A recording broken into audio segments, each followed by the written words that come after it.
Pernahkah kamu diam dalam sepi, lalu merasa ada sesuatu yang berbicara kepadamu, tanpa suara, tanpa kata, tapi kamu tahu itu bukan dari dirimu sendiri? Dalam kehidupan yang semakin bising, kita kehilangan satu hal yang paling esensial, keheningan. Di dalam keheningan itulah suara yang paling penting muncul, suara Tuhan. Tapi apa sebenarnya yang kita maksud dengan suara Tuhan? Apakah ia terdengar seperti gemuruh petir dari langit, atau lembut seperti bisikan nurani?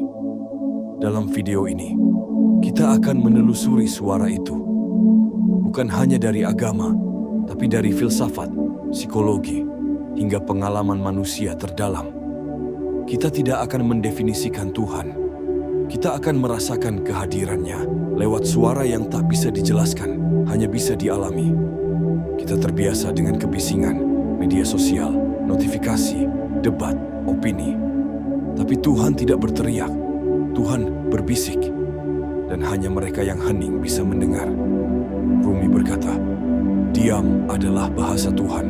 Semua yang lain adalah terjemahan buruk. Keheningan bukan hanya tanpa suara. Ia adalah ruang batin tempat kebenaran muncul. Suara Tuhan seringkali datang dalam bentuk intuisi mendalam rasa bersalah saat hendak berbuat buruk. Ketenangan yang tak masuk akal saat dunia runtuh. Keheningan tidak hanya membawa damai. Ia membawa wahyu kecil. Bukan dalam bentuk ayat, tapi dalam bentuk pengertian. Mengapa saat kita paling hancur, kita justru merasa paling dekat dengan Tuhan? Suara Tuhan seringkali datang dalam bentuk rasa sakit. Bukan karena ia ingin menyiksa, tapi karena dalam kepedihan, semua tirai ego kita runtuh. Dan ketika ego kita tiada, Tuhan bisa bicara langsung ke jiwa kita. Tuhan bukan sadis, tapi suaranya kadang hanya bisa menembus kita saat kita rapuh. Kesakitan adalah megafon Tuhan, kata C.S. Lewis. Ia berbicara dengan lembut dalam senang, tapi ia berteriak dalam derita. Apa itu nurani? Mengapa kita bisa merasa bersalah bahkan saat tidak ada yang tahu? Nurani bukan sekadar moral sosial. Ia seperti alarm batin yang muncul dari dalam, bukan dari luar. Banyak filsuf percaya bahwa nurani adalah cerminan kecil dari suara Tuhan dalam diri manusia. Saat kamu memilih jujur, padahal bisa curang tanpa ketahuan. Saat kamu memaafkan, padahal punya alasan untuk membenci. Itu bukan logika. Itu adalah getaran dari dalam. Sebuah suara yang lembut, tapi pasti. Kadang, suara Tuhan tidak terdengar, tapi terlihat. Saat matahari terbit setelah malam yang kelam. Saat bunga mekar dari tanah yang retak. Saat bayi tertawa dalam pelukan ibunya. Setiap bagian dari alam mengandung pesan. Setiap detil adalah wahyu visual. Bahkan ilmuwan seperti Einstein pun berkata, Tuhan tidak bermain dadu dengan alam semesta. Semesta bukan kebetulan, ia adalah kitab tanpa huruf. Dan hanya hati yang hening yang bisa membacanya. Ada momen ketika kita menangis, memohon, dan merasa tidak dijawab. Apakah Tuhan benar-benar diam? Atau kita yang terlalu keras menuntut jawaban dalam bentuk yang kita mau?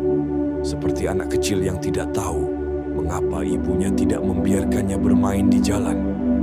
Kita sering tak mengerti, lalu menyangka Tuhan tak mendengar. Keheningan Tuhan bukan penolakan, ia adalah pengolahan. Kadang, jawaban bukan datang dalam bentuk kata, tapi dalam bentuk perubahan dalam diri kita. Tuhan paling nyata saat kita mencintai, bukan cinta romantis, tapi cinta yang membuat kita mampu melihat orang lain sebagai sesama jiwa. Saat kamu memaafkan musuhmu, kamu tidak sedang menjadi lemah. Kamu sedang menjadi saluran suara Tuhan di dunia ini.